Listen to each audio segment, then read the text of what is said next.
It's been 18 months since the war in Ukraine. And the Biden administration seems unable or unwilling to grasp that for Ukrainian President Volodymyr Zelensky and his generals.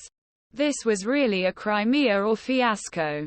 Ben Hodges, a retired U.S. Army commander, Europe, has long understood that repatriation Crimea is the defining questions this war. Not only in terms who will win, but also terms who will control peace afterwards. If Crimea is allowed to remain under Russian control, one side will militarily target heart of Ukraine, while other side will live like a double-edged dagger, economically dominating Black Sea and nearby Ukrainian ports of Odessa and Mariupol on sea. Azaks. Both vulnerabilities are existential in nature. For this reason, Ukraine cannot achieve a lasting peace without taking back Crimea. But Washington hints at the opposite with his slow air-walking and precise deep-hitting abilities. Hodges correctly argues that Ukraine needs them to set the conditions and drive Russia out of the Crimean Peninsula. President Joe Biden's advisors seem to take a different view. A point of view that suggests that Ukraine cannot win. The best they can hope for is to bring Russian President Vladimir Putin to the negotiating table. While discussing Ukraine's impending counteroffensive in January 2023, Chief of Staff Gen. Mark Milley said, "I think it is very possible for the Ukrainians to conduct a significant tactical or operational operation.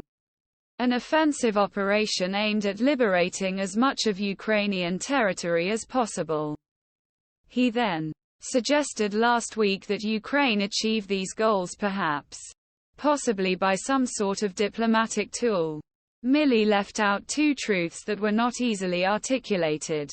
First, Ukraine is forced into this possibility because the White House is hesitant to give Kiev what it needs to win. Secondly, agreements with Moscow are of no value, as Ukraine has repeatedly found the hard way. In 2014, Putin violated the Budapest Accord, in which the US, UK, and Russia guaranteed Ukraine's security in exchange for Kiev's giving up its nuclear weapons. Moscow violated the Minsk protocols by launching Putin's special military operation in 2022.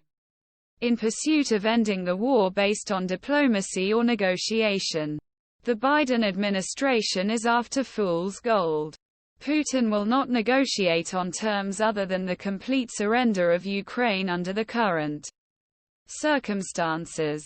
It goes without saying that Ukraine is not very willing to fulfill this obligation and will not be.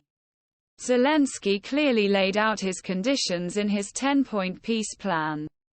Two its non-negotiable conditions are the restoration of Ukraine's territorial integrity, including Crimea, and the withdrawal of all Russian troops.